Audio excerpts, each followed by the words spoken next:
Good afternoon. Vaccines are at the heart of a government strategy to manage COVID-19.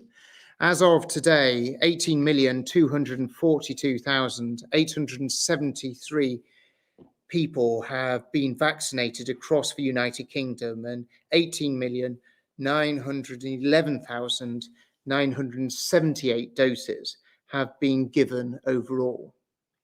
Since yesterday, 9,938 people are reported to have tested positive for coronavirus.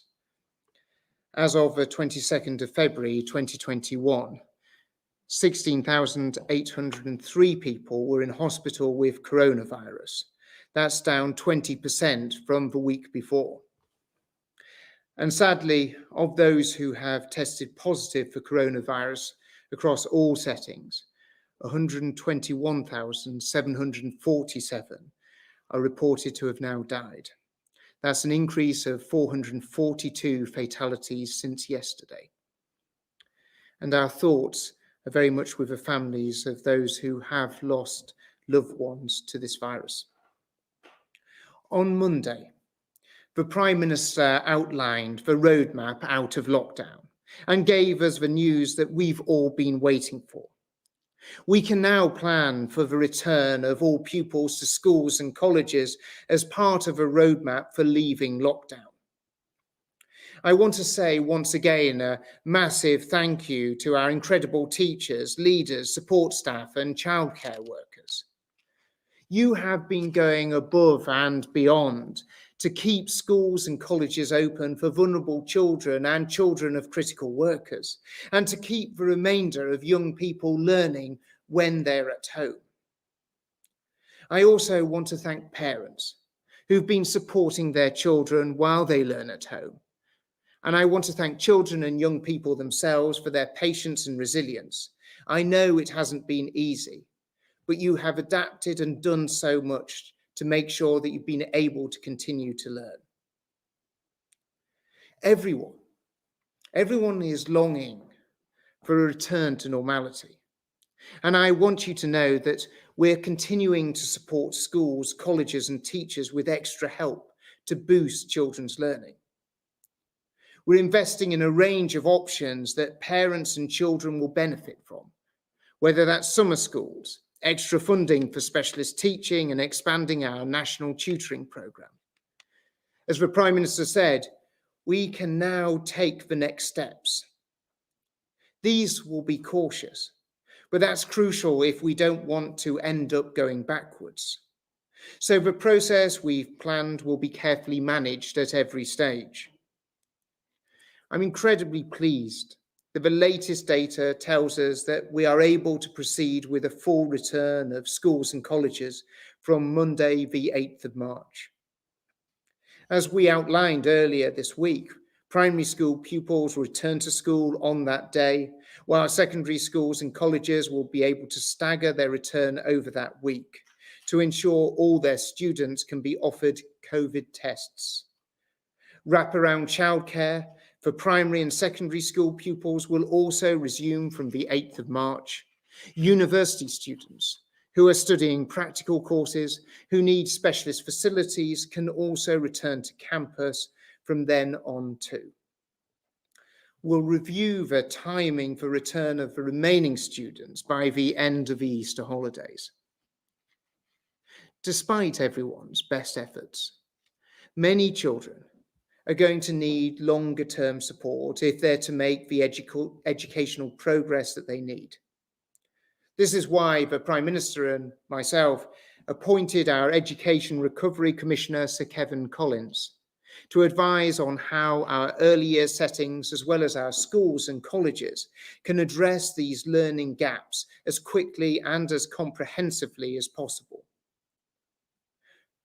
But because young people just cannot afford to wait, we're putting in place a range of immediate measures for schools to start now to recover lost learning. Today, we're announcing the introduction of a new one-off £302 million recovery premium for state primary and secondary schools, building on the pupil premium to further support pupils who need it most. We're expanding our successful tutoring programmes. £200 million will fund an extended national tutoring programme for primary and secondary schools, an extension to the 16 to 19 tuition fund to support more students in English, maths and other vocational and academic subjects, and funding to support language development in early years children. Finally, £200 million will be available for secondary schools to deliver face-to-face summer schools. Schools will be able to target individual pupils' needs. This means that if your child needs extra help, then they will be able to get it. For example, a block of tutoring can help a child gain 3 to 5 months of catch-up in learning. We know our teachers are best placed to understand what your children will need, so they'll have the tools to deliver that extra boost and make a real difference as we recover from this pandemic. The package announced today will build on the £1 billion catch-up package we announced last June and forms part of a wider response to help pupils make up for the lost learning they've suffered. This isn't just about more money for schools. This is investing in our children. This boost to learning will be assessed and evidence-based and will track the outcomes. The scientific advice does support a full return for schools on the 8th of March. As Professor Chris Whitty said on Monday, the risk to children is incredibly low from going to school and from catching COVID. So everything is strongly in favour of children going to school.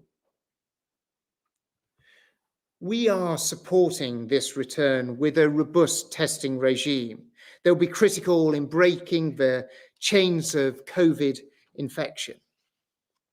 4 million tests have already been completed across primary, secondary schools and colleges. Staff have worked hard to set up testing sites in schools and have had time to get used to supervising for testing. We're now expanding asymptomatic testing further and have published full details online. In line with public health guidance, we're also now advising that face coverings should be worn in secondary school classrooms, as well as in further and higher education settings, unless social distancing can be maintained. Again, this is to help reduce transmission. The risk to children themselves is incredibly low. This is a temporary measure to support the safe return of schools and will be in place until Easter when it's reviewed. All the other safety measures that are already in place continue to be robust, including bubble groups, staggered starts and staggered finishes, increasing ventilation and strict hygiene measures. The return to school is what we have been looking forward to. It is time for children to be back in school, learning and playing with their friends. But we must also look to the future. No child should have their prospects blighted by the pandemic, and I'm determined that this isn't going to happen. Tomorrow we'll be setting out the details on how grades will be awarded this summer. While I cannot preempt that announcement, I'm very pleased to say that it will confirm that this year we're putting our trust firmly in the hands of teachers. The broad range of catch-up measures we have planned will enable children to start recouping not just the lost learning time, but the fun and friendship that they have missed out so much on. They quite simply deserve no less. I think our whole nation has never before valued what schools and teachers and education bring to all of our children more than it does today.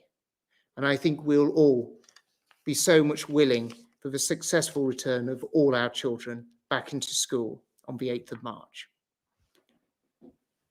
Now we're going to have the opportunity to turn to Mark from Yorkshire, who's got the first question. Hello. If decisions are driven by the data, and the data is better than expected, will the roadmap out of lockdown be accelerated? Thank you. Well, as the Prime Minister said, that there are no plans whatsoever to be moving ahead of the dates that have already been given. We want to give public as well as business the confidence and the assurance as to when these next steps are going to be happening, but there are certainly no plans to be moving ahead of that. Jenny, I'm not sure if there's anything you wanted to add. Probably just to reinforce the fact that the timelines have been set for very good public health reasons. We need to be able to see the change in infection rates, the development of illness, the effect of the vaccine and the effect on hospitalisations in the NHS. And all of that takes a time, and it usually takes a week or 10 days or so for a particular intervention to embed. So one of the positive things from my perspective from the schools starting back is we have a really good clear window now to see, to make sure that what we expect to happen does actually happen and then review. So I think certainly we will be looking to keep those timelines as much as we can. And next we turn to Lauren from Tonbridge. Hello. With the new roadmap for reopening the country, it was mentioned that all legal limits on social contact will be removed by the 21st of June at the earliest. Does this include the use of masks and PPE indoors? If not, how long do you think this rule will apply? Jenny, if I can turn to you. So I think I go back to the points that we've just made about being really clear about the impact that different interventions have and these lifting of measures as we go forward. One of the things we know, of course, is that doing things outside is ever so much safer than doing things inside. Ventilation, we know, is really important, and fresh air is always reduces, if you like, the density of the virus. So outdoors is not so much of an issue, and you'll see that coming through in the guidance and the roadmap. I think we have to look at these different interventions, look at the data as the roadmap says, and check where we are. And I think, as I think Sir Patrick said earlier this week, that as we get into the autumn, when winter comes in and we spend more time inside, then again we may be looking at it. But it's quite possible over summer months, as we did last year when we see rates drop, that we would not need to be wearing masks all that time. And obviously PPE actually is very much for clinical use. Face coverings clearly is for general use. So I think summer period is generally, we think, is a much safer period for us with less need for interventions, but I think that doesn't rule it out as we go into winter periods again. And as the Secretary of State has said, and the roadmap sets out, we have to stick very much to looking at the evidence and then acting on that as we go forward. Next, we turn to Branwyn Jeffries from the BBC. Branwyn. Education Secretary, you've provided short-term cash today, but when will you have a long-term plan to help children recover? And you've said just now that if your child needs help, they will get it. Is that a promise that parents can hold you to? So Branwyn, what we all want to see is we want to see all of our children back into schools. We know that schools are the very best place for all of our children. And as part of this £700 million package that we are rolling out, building on the £1 billion that we announced last year, we're giving schools the tools that they need in order to be able to deliver for all children in that schools. But it is a real sense and a real belief that we can help all children within the education system. This is why we've taken such a broad range of measures, but given schools the flexibility in order to be able to sort of make sure that it's properly targeted to the children who need the most help. And in terms of when further details about the more midterm and long-term reforms that we'll be seeing, as you'll be well aware, we just pointed to Kevin Collins just a couple of weeks ago. We want to give Kevin a little bit of opportunity, and we're already doing an extensive amount of work in terms of engaging with schools, teachers, parents and children themselves, in terms of looking at what are the next steps to best be able to boost their education and actually come out of this pandemic stronger, bolder, being able to deliver a better and stronger education system for every single one of our children. Branwyn, do you have another question?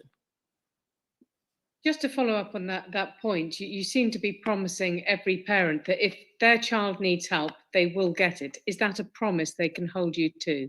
Well, schools have always delivered for all children right across the country, and the reason that we've given such a broad range of tools for schools to be able to bring to bear to help children, whether it is for summer schools, whether it's for targeted tuition, or whether it's for flexibility with the extra £302 million that will be going into school budgets, to be able to craft that to the specific needs. We'd hope that that would be able to meet the needs of all children, whatever their background, in terms of being able to help them catch up. So yes, we're very much supporting all children in our whole school system. Next, if we move to Dan Hewitt at ITV. Dan. Thank you, Education Secretary. 2 questions. I'm happy if you answer them yes or no if you want. Are school days going to be extended to help up with the catch-up programme? And are summer holidays, or could summer holidays be cut short this summer to help children catch up? So on the summer holidays, what we've done in terms of the £200 million programme is we're wanting schools to be putting on great activities, whether it's education-led or even sort of well-being-led. So we'd be hoping that schools can be offering that, draw down that funding in order to be offering that to children. So yes, we would hope that schools are offering time in schools for children. And that's why we've put the funding there. In terms of, you ask about lengthening the school days as part of this plan. It's not a part of a plan in terms of lengthening school days, but as I've touched on in the past, what we're wanting to do is we're wanting to see a real change, a step change in what we can deliver in terms of our schools. That's why we're taking this in-depth look at how do we drive results, how do we drive attainment, how do we drive the chances of youngsters from the most disadvantaged backgrounds. And that's why we've asked Sir Kevin to do this extensive look at education and what reforms, what changes we can bring about. Dan, I'm not sure if there's a follow-up question. Yeah, well, you mentioned exams earlier, so I'll ask about that. Can we assume then that it's going to be full teacher assessment on exam results this year, no algorithms? And how will the appeal process work in that case? Well, as I've said many times before, we're putting our trust in teachers. That's where the trust is going. There's going to be no algorithms whatsoever, but there'll be a very clear and robust appeals mechanism. But I'm afraid you're going to have to forgive me. It's right that this is announced to the House of Commons and not to yourself. So sorry about that, Dan, but that will be happening tomorrow. So just a few more hours to wait. Next, if we can turn to Ben at LBC. Ben. Thank you, Secretary of State. No doubt at all that children have missed out on a huge amount of school, but they've also missed out on a huge amount of other elements of normal life. So, Secretary of State, can you reassure them today and guarantee that the government will not allow a situation this summer whereby children, young people, others who may have not been vaccinated yet will be prevented from going to the cinema, going out for a meal, going on holiday with their family? And if I could ask Dr. Harris, there's some evidence that the so-called Kent variant infects people for longer than the original strain. 13 days for the Kent variant, one study found, compared to 8 for the original COVID strain. They say, the authors of that study, that means that the 10-day quarantine period may need to be lengthened.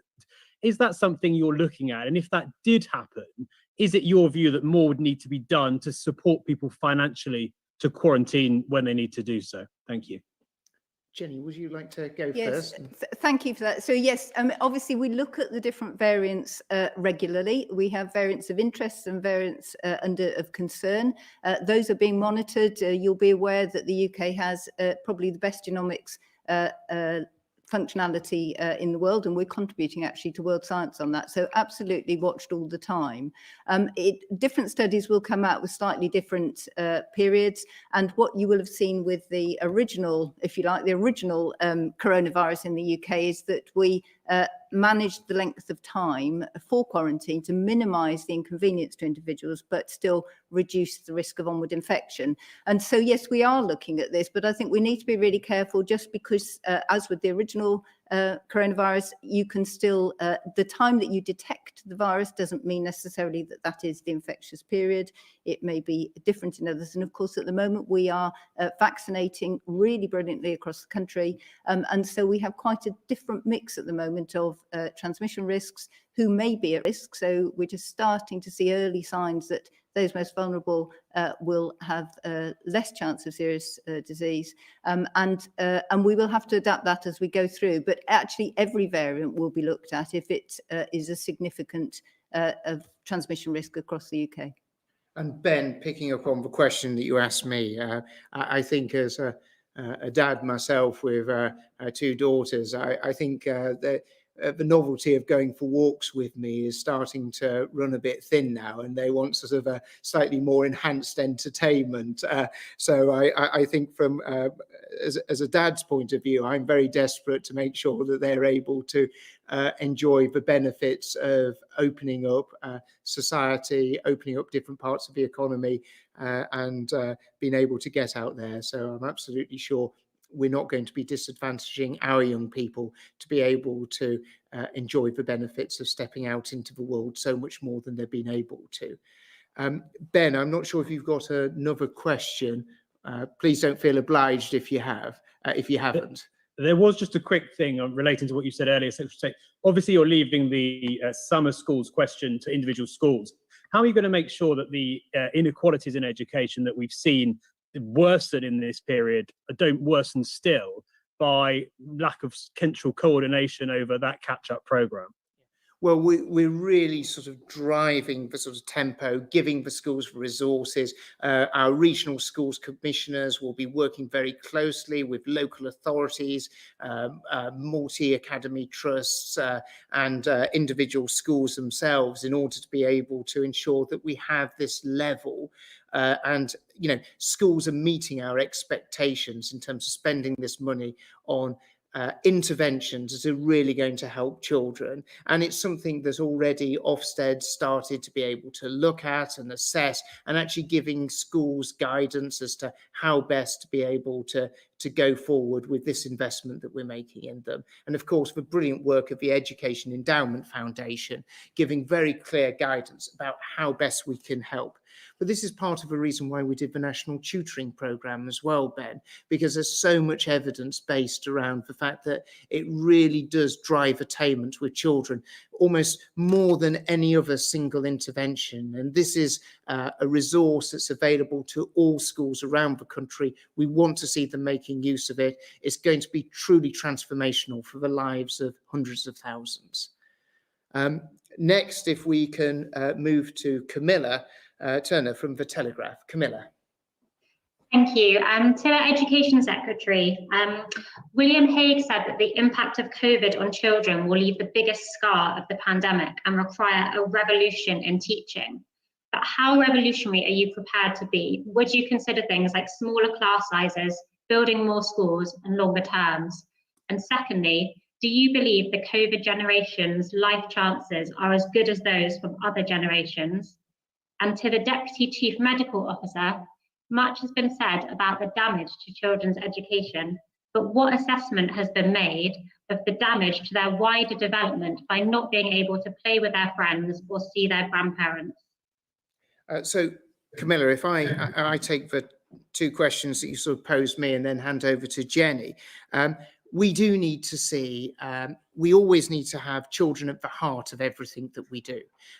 Every intervention, every change that we make to our schooling system has got to be focused on one thing, and that's driving change and improvement in terms of the outcomes that children are going to have. And that's what we've tasked Sir Kevin to do. And there's a number of areas that we need to be looking at. And it is one of those is making sure that we're always driving up the quality of teaching, making sure that children are getting the very best teaching in the classroom. Also, the second item is looking at the time that children are spent actually learning, having the benefit of being able to pick up knowledge. And the third element is making sure that we're targeting children in the best possible way, making sure that those children that need those interventions, that we're delivering on that. It would be wrong of me to try and preempt what Sir Kevin is going to come forward with, but there is a real appetite and a desire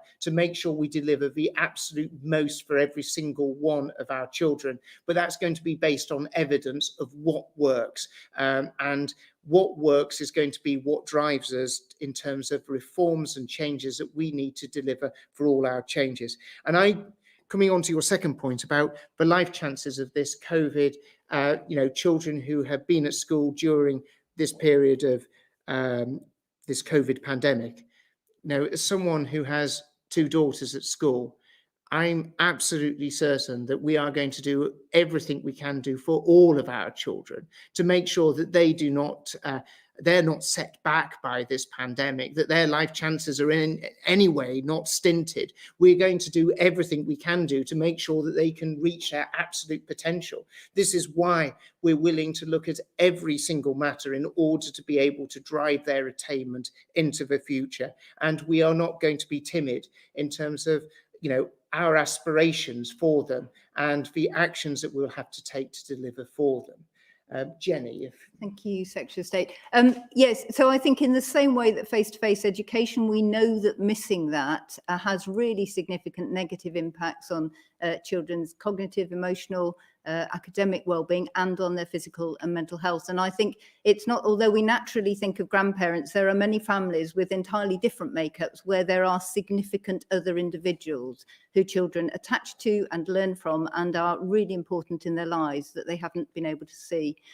SAGE, so the Scientific Advisory Group on Emergencies, has looked at, particularly at the face-to-face children's education risks around that, but generally as well about children's well-being. And we know that mental health has deteriorated for many children. It was rates of referrals for children's mental health had increased anyway in recent years, but certainly it has increased again during the pandemic, which of course is why it's so important that children do go back to school. The only caveat I would just say at the moment around wanting to go and see your grandparents, which is absolutely natural, is 2 things. One, the testing programme in schools is clearly going to mean that people, parents, grandparents and teachers and other school children can be very assured that schools will be as safe as they can, because we are trying to remove infection from that environment. And of course, that will have a really positive impact on breaking chains of transmission in communities and in those families.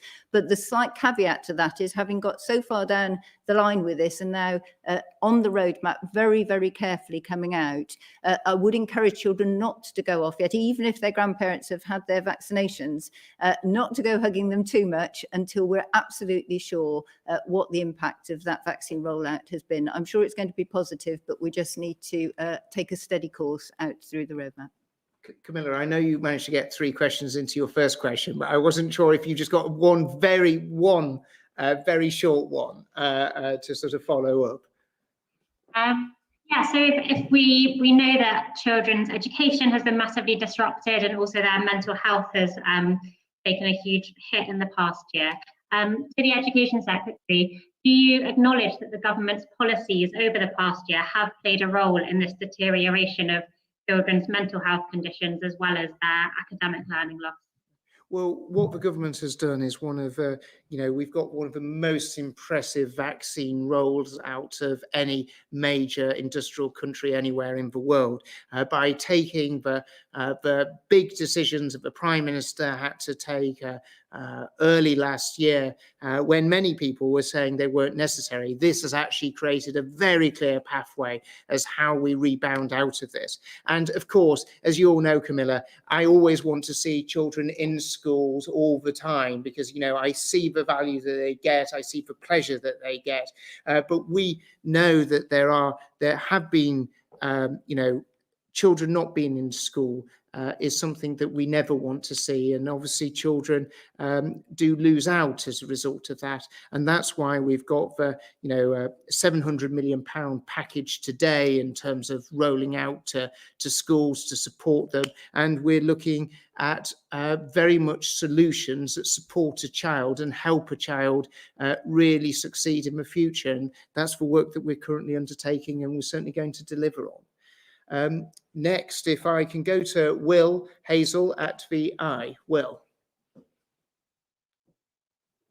My first question is on the twice weekly home COVID testing, which secondary school people, how are you actually going to make sure that they do that? And would you like to take this opportunity for to ask parents to check that they're doing that each week? And then secondly, on summer schools, who's actually going to staff these classes over the holidays? And would you like to see teachers actually take some time out of their holidays to help run those?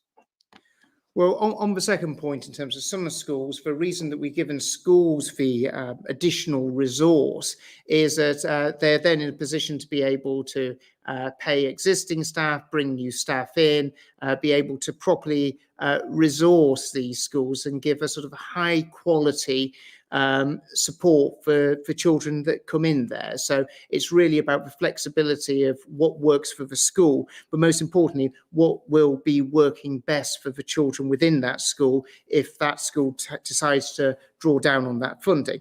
And in terms of the twice weekly testing, yes, I very much would hope that parents would be there to support the children in doing this. We're seeing over the first 2 weeks of school's return, we'll be seeing in that first 2 weeks children doing the test but being supervised as part of that, so they properly learn the process about how to do it. But that's, following on from that twice weekly testing regime, I certainly hope that parents will be encouraging and supporting children in doing that. But we're also asking schools to keep open a asymptomatic testing centre. So if children haven't been able to get the support or the help that maybe they need to do the test at home, it's possible to do the test in school as well. I'm not sure if anything on testing. Just to add to that, I think the way that NHS Test and Trace have set this up, it is important that those tests are reported back. And for 18-year-olds and above, that's obviously an independent process. For 12 to 17-year-olds, as the Secretary of State has said, then that is an adult overseen process. But I think it's really important people understand these are very, very simple things to do. Many of the public are doing this now if they perhaps go into work or if they're a healthcare worker.